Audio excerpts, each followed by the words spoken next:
Business with a servant's heart.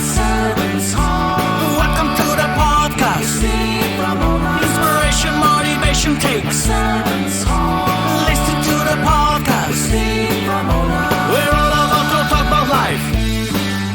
Our guests will share their life story.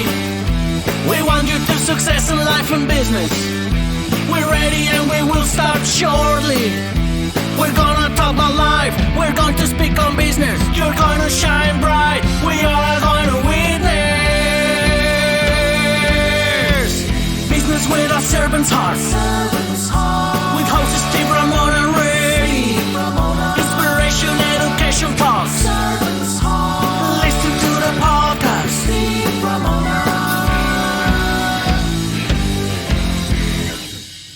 BrainShare Business Mentors proudly presents BrainShare.us, the ultimate business education platform, delivering the proven systems, processes, tools, and knowledge that empower you to build the business of your dreams. With 13 high-powered courses encompassing over 240 lessons accessed online on your schedule. Running a business is the hardest thing you'll ever do. We've helped thousands of business owners gain the leadership, communication, and business skills needed to build the business of their dreams. We can help you. Choose your learning path. Scuba Squad is the premier membership program for today's business leaders with access to all BrainShare material and double our money-back guarantee. BrainShare Basics, the ultimate business framework course, a hard-hitting 13-week program to lay the necessary foundation to build the business of your dreams. Or take individual courses as you need them. Every course has dozens of lessons, with video, practical exercises, precise documentation, and the opportunity for direct feedback from a BrainShare mentor. All programs have our exclusive 30-day money-back guarantee. No questions asked, don't wait. Choose your path and start today.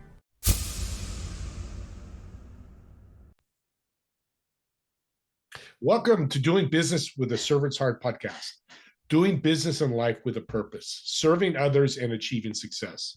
I'm your host, Steve Ramona. We created this show for you because we want everyone to be motivated, inspired, and educated to learn how to do business and also to live life. And I want you to make an impact in the world.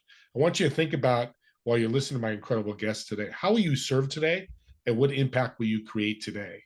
And I want to thank my two sponsors, BrainShare.us. Build a business that works without you. Discover how to create a self-sustaining business that thrives even in your absence. You can have a business that doesn't tie you down, will guide you through the steps to build an enterprise to operate smoothly without your constant oversight.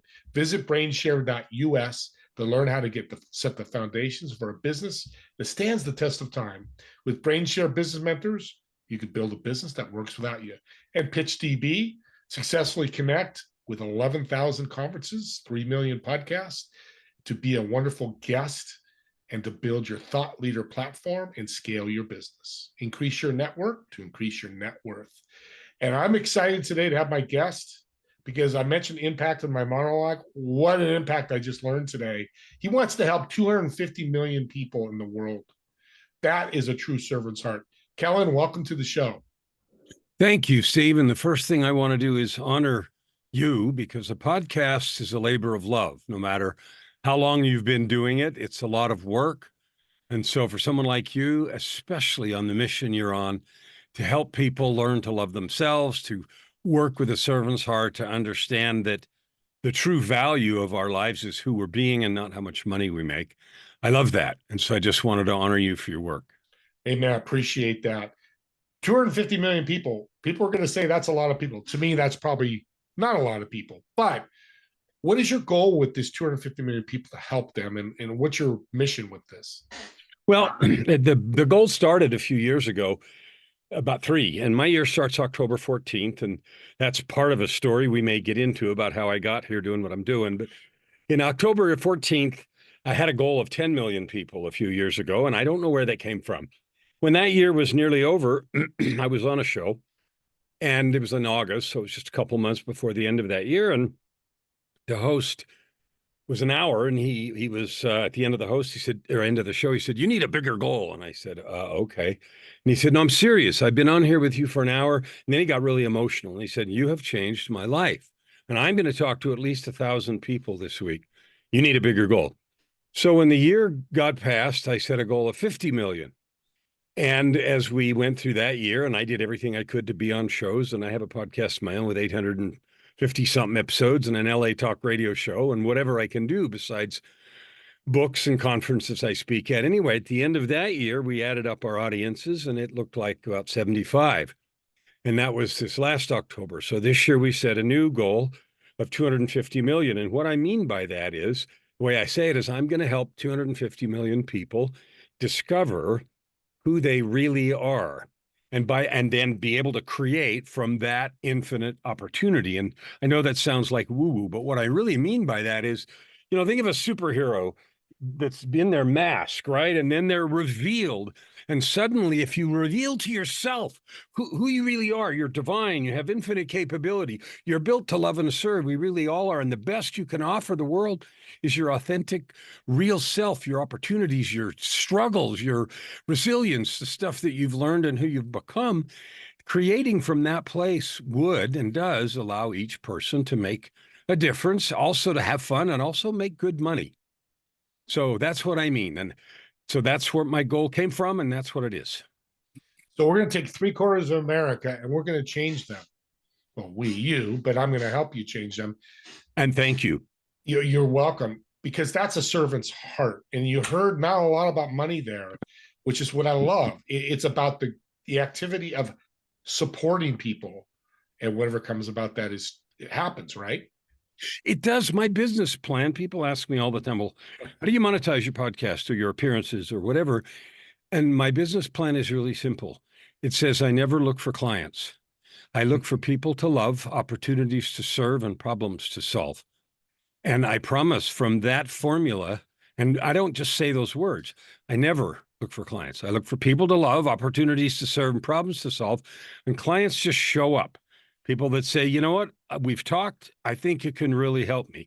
And then we figure out how to create a business relationship. So that's really simple. That's what I do. And I live that every day. That's all. You're a brother from another mother. That's exactly what I do. And I've been so successful. But I hear, and let me ask you this question. People go, yeah, but Kellan, my business is struggling. I need money. I got to pay my bills. I don't want to be home. All that negative talk, which it's probably real. How do you respond to that? I just had one of my group coaching. I have several group coaching plus private coaching, and I just had the weekly call of this one group this morning, and at least three, maybe four of the people on there are trying to get clients. They have different businesses, but they're trying to get clients. And they have expressed the language of scarcity, of, oh, I got to pay, that sort of breathless feeling of I got to make money. And every time, without fail, the answer is and always will be, it isn't what you do, it's who you're being. Like if yes, you need to prospect. Yes, I have a course called Crush Your Client Enrollment, but it's what I've learned over the last 15 years, because when I started my coaching practice, I sucked at all this. And I didn't know how to do it very well. And I didn't, wasn't very successful to start with. And what I've learned is if I go into every conversation looking truly for what I can do to serve, the conversation naturally evolves into a way that if that person really wants to fix or do or change something, and if it makes sense based on what I do and do in the call, then the business part takes care of itself. The question asks, well, how do we do more of this? What would it look like? Okay, well, sounds like you're interested in learning what we do. Yeah, I am. Well, all right, let me describe to you a couple of programs that I've got and see if it fits. And there's never any drama. And that's way different than it used to be. So I'm not pretending that's magic. But what I was doing was working with these people, this small group, saying, look, the conversation, the minute you poison a conversation with the feeling of neediness, like I gotta close this, then the tone, the energetic content of the conversation shifts to I need you to pay me, instead of let's see what I can do to actually create value for you. And then when that happens, people fall all over themselves to pay you. And they really do, because they can't get what you've just done with them anywhere else. Serving before selling. Is that what we're talking about here? 100%, all the time, all the time. What did you learn? I saw in your background, which was very impressive. You were many years a C-suite executive. Mhm. What did you learn doing that helped you today? Well, I learned how to manage people. Yeah. I was really good as a leader.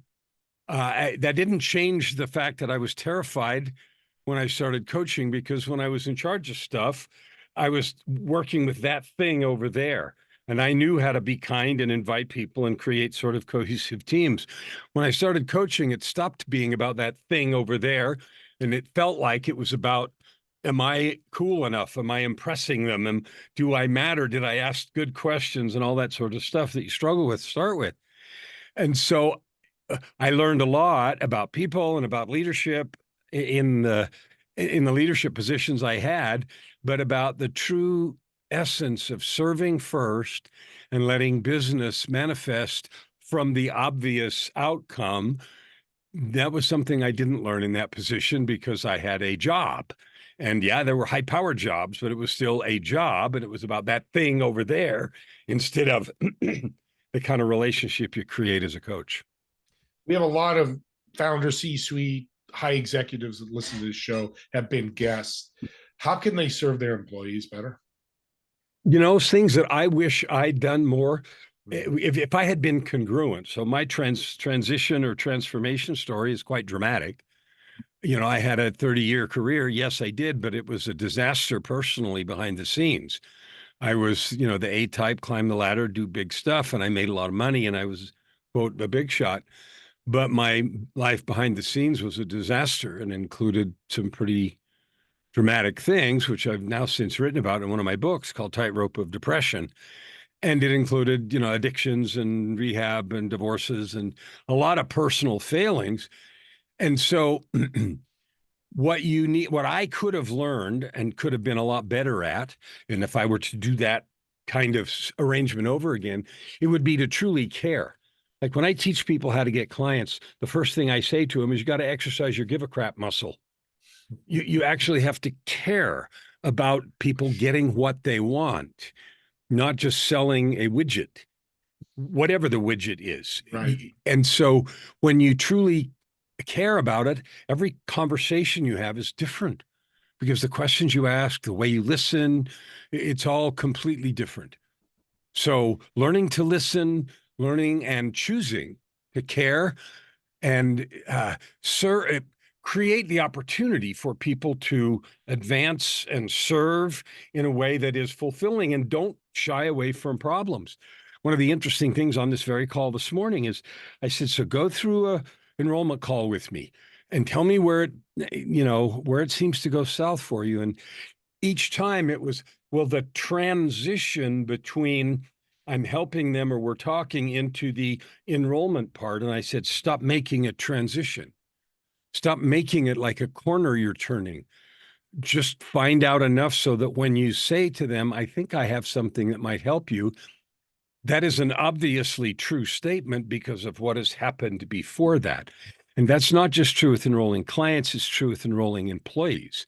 It's true with enrolling people in vision. It's true with creating leadership in nonprofits and volunteering, which I do a good bit of now as well. And that's, all stuff that comes because you have a servant's heart, because you choose to serve and you don't think of, well, I'll do this stuff for you so that I can get what I want. I'll do this stuff for you because that's who I am and that's what I believe. And you do get paid anyway, and you can get paid really well. Should get abundance. It's life. You should bring in value. That's the power of a servant heart. You should get paid, get abundance. 100%. And I love podcasts. Kellan, I'm in love with you now. I'm going to be valid because you just added a new muscle to the anatomy. Give a crap muscle. So all you scientists that listen to my show, we just added a new part of the anatomy. I don't know where it's going to go, but we'll figure that out later. You wrote a number of books, and I've looked at some of the titles and some of the captions, and I'm going to get a few of them. Why does Kellan write so many books? Every book that Kellan, I'm telling you how to say my name. That's okay. Kellan. Just so you know, okay? I'd want to know too. Every book that I have written has come from my own need. It has not come because I was trying to impress or prove anything. I wrote a book on forgiveness because I needed to learn. I wrote a book on walking without fear because it was so important to my own development. I wrote a book called Living with Purpose and Power because creating the ultimate life, that's the name of my podcast, Your Ultimate Life, which is creating a life of purpose, prosperity, and joy. And I don't use any of those words as buzzwords. Like, who says you can't have a life where you love getting up every day and you lean into whatever's going on? You can have that. And people often, they doubt that. Well, there's got to be all kinds of crap you don't really want to do. Nonsense. I don't do anything I don't want to do. I have zero obligations. I have lots of commitments, but they're things I choose and I love and lean into. So I write books that I need. And they included, I wrote Tightrope of Depression, My Journey from Darkness, Despair, and Death, Alight, Love, and Life. I also wrote an album of music with that one, telling stories. And I've got 88 songs on Spotify, several albums. And, every book that I have written, I wrote 5 books, a 5-book series on meditation, because it's a tool that I regularly use to stay centered, to connect with the divine, to maximize intuition, et cetera, et cetera. So that's why I needed them. So you've done a lot and you're still young and you're going to do a lot more. What I love about life, you can customize it to yourself. There's no cookie cutter life. Is that what you're saying about living your ultimate life? Every person has 3 things. You have a set of skills, existing skills. It's what you've been selling in the marketplace. Maybe you were an architect. Maybe you were a plumber. Maybe you did whatever. The set of skills that you have that you sold in the marketplace, that's one thing you have. The second thing you have is you have a set of natural gifts. Some are obvious, like music or art, but most are not, like your ability to listen or be empathetic or to know what to do at the right time or to be a good listener or whatever it is. That's a list of things. And the third thing you have is you have a basket in which all of that unfolded called your life experience. I have a process that I take people through, and I call it the triple helix. Think of a DNA strand with 2, only with 3. Your skills, your gifts, and your life experience. When you intentionally, and people don't do this, they know when I say that, they go, yeah. But if you intentionally go through those and see what draws you, what you have, combining those 3 things, you'll find your passion. You'll find the thing that it draws you and calls you to give back, to do, to serve with. And obviously, it's going to be more valuable than just the skill you had because you've combined it with other things that amp the value. And so that is finding that and then choosing however that makes sense. Write a book, create a course. Maybe you create some kind of a program or coaching program, or maybe you go speak, but you choose intentionally to use a combination of those things to find and then create your best way to add good to the world. Yeah, that's so cool, because we don't do that enough, especially in this world with COVID and everything is happening and will happen in the future. We kind of get in our own head. Servants. We talk about servant. You mentioned leadership. Give me the characteristics of a servant leader to you. Well, it's easy to say some platitudes like a lot can get done if nobody cares who gets the credit, or, those kinds of sayings. And it's no more difficult than choosing to embody those truths. So I have a morning creation process. Every day, some people call it a morning ritual, whatever, and it's not short. It's 2.5 hours long. People say, how can you spend? The answer is it creates time. In that, I don't know why God created us to die every night and get reborn every morning, but he did. You can have a conversation later about why. I don't know. But what I choose is every day I get up, I create myself according to what I have declared myself to be. Some of the declarations are, I am my word. I speak only truth. I do what I say. I am who I seem, with no camouflage, duplicity, or guile. Now that statement, and there are many, but that's in there because I needed that. So much of my life, I lived duplicitously and, trying to be one thing and being another and all of the rest of the show that we do. If you have a personal constitution, however you describe it, and you use it every single day, all day long, to define who you are and as a measuring rod for how you show up, then you show up very intentionally, very focused and clear about who you are, that you are there to serve. And, getting that feeling of I don't need anything. I don't need anything because I said so. Yeah. All I choose to do is serve, and stuff happens. And I'm not some woo-woo nutcase. The 30 years I spent in the career was in electricity, supervising engineers and scientists and everything. So I'm not some goof from another planet. I have just learned that the laws of abundance, as you talk about, hinge on our willingness to be of service and love. Yeah, and audience, you need to listen to somebody who's been doing it for 30 years. That is a powerful message than somebody yesterday that just learned it. Experience is the greatest teacher. We've heard that a million times. When it comes to serving and somebody is not as servant to you, or I call them takers, how do you handle that in your circle? I love that because if I have a couple of clients, maybe 3 or 4 that are coaches, and they want to learn how to coach better and also how to get clients. And one of the questions they ask all the time is, yeah, but there's people that just want the freebies or the tire kickers, and they want this and want.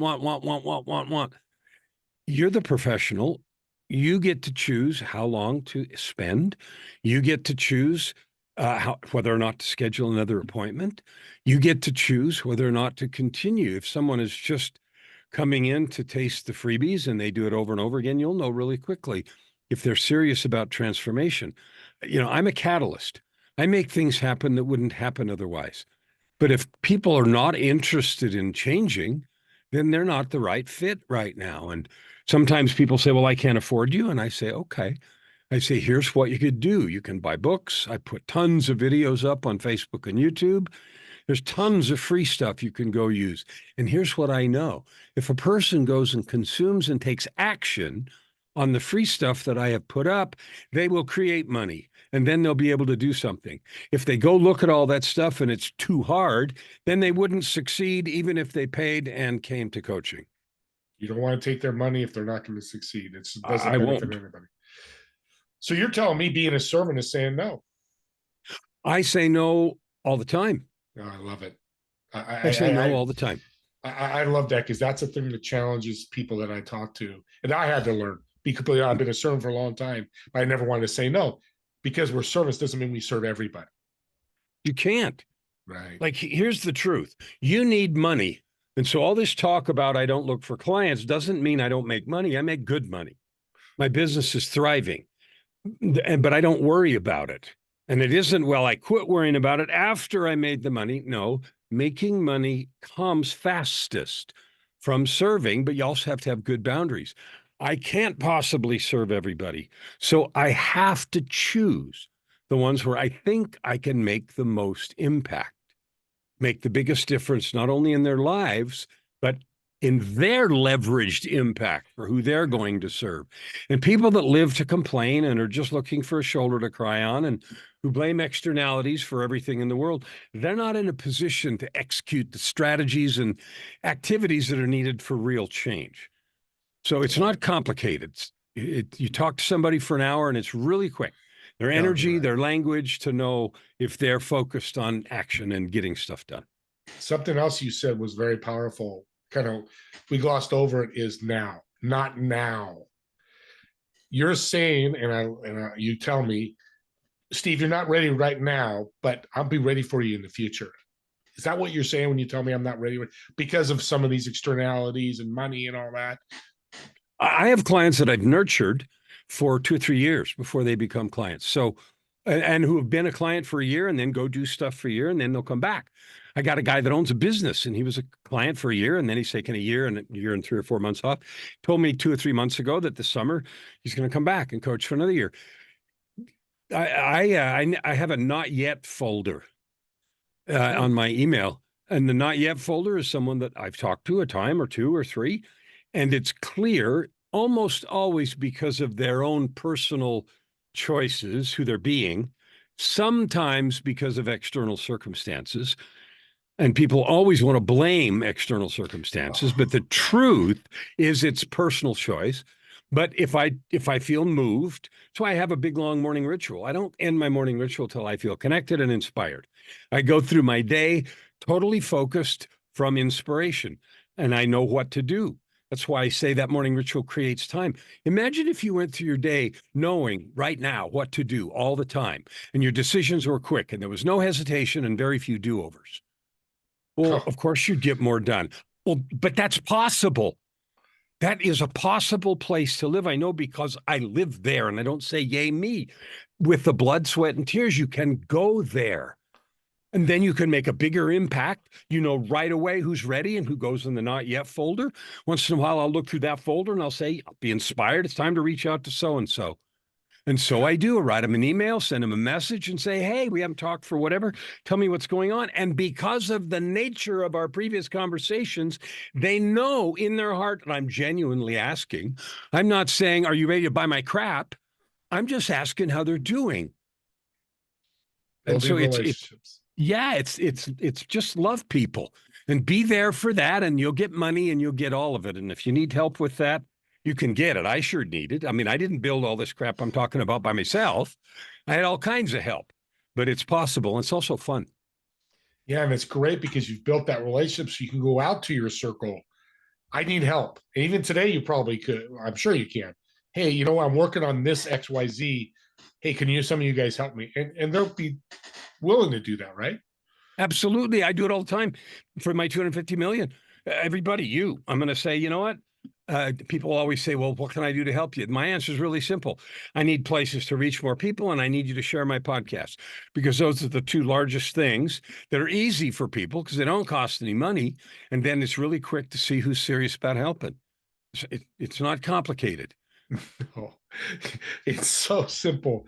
It's the KISS method. I'm laughing. I'm sorry. I'm not sorry because I'm living it, and it is simple. We, if we take the brain out of our heads, I think life would be so much more. We can't do that, so we can't go there. So the last thing, and we're coming to the end of the time, I think the most important question is, what is the most important thing in your life, or in life, excuse me, or The most life? important thing in my life, my relationship with the divine and my angel partner. My disaster of 30 years was a disaster, and multiple failed relationships, and even a couple of suicide attempts and some stints in rehab. And it was a terrible battlefield. And the details are in one of the books, Tightrope. But since 2007, I had an experience. It was a stunning invitation. Didn't do any of the work, but it was a wake-up call that was big enough for me to pay attention. And so the knowledge, the absolute certainty that no matter how far I had fallen, I was worth the effort on the part of the divine to offer me that invitation. That's of infinite worth, because I think of myself, I was the poster child for somebody that should have been left at the bottom of the canyon. And even in that circumstance, the invitation was extended and help was offered I had to do the work. I mean, nothing got magicked away, but I don't care where you are. I don't care what you've done or where you've been. I don't care how much you've struggled. I don't care what you think of yourself right now. You're worth it. You're a divine being. You can create the ultimate life of yours, however you define it. I define it as a life of purpose, prosperity, and joy. But however you define it, you can have it. The only question is, are you willing to walk the road that goes there? That's a great way to end this podcast. So how can people reach out to you or get your books? So when you have a weird name like Kellan Flukiger, all you have to do is spell it right. All my books are on Amazon. If you look my name up on Spotify or iTunes or any of the places you can find the music. The podcast is Your Ultimate Life on all the podcast platforms. My LA Talk radio show, which is live on Tuesday afternoons at 4 p.m. Pacific, 7 Eastern.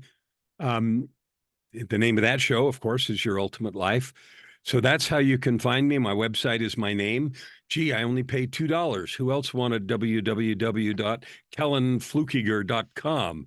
That would be nobody. So it was not complicated. And if you spell my name right, I can't hide. There you go.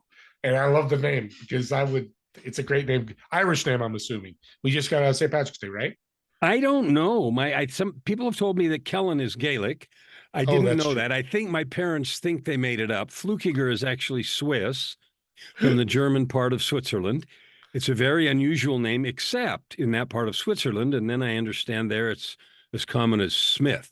So I don't know. And it's a great name. Well, and Kellan, I'm going to say that. Said it right. Well, I Hey, want to it's thank perfect. Kellan. Thank you for being on the show. You have been a huge blessing to my audience. You are welcome. And I'm grateful for the opportunity, and I'm grateful for how you are choosing to add good to the world. Appreciate it. And don't forget my TV show, Together We Serve, Fridays at 2 p.m. Pacific, 5 p.m. Eastern. And my podcast swag, get a t-shirt, a hoodie, hat that says doing business with a servant's heart. Get that message out like Kellan's doing and I'm doing. Let's change the world with that. And I want to see all of you on the next episode of Doing Business with a Servant's Heart. See y'all.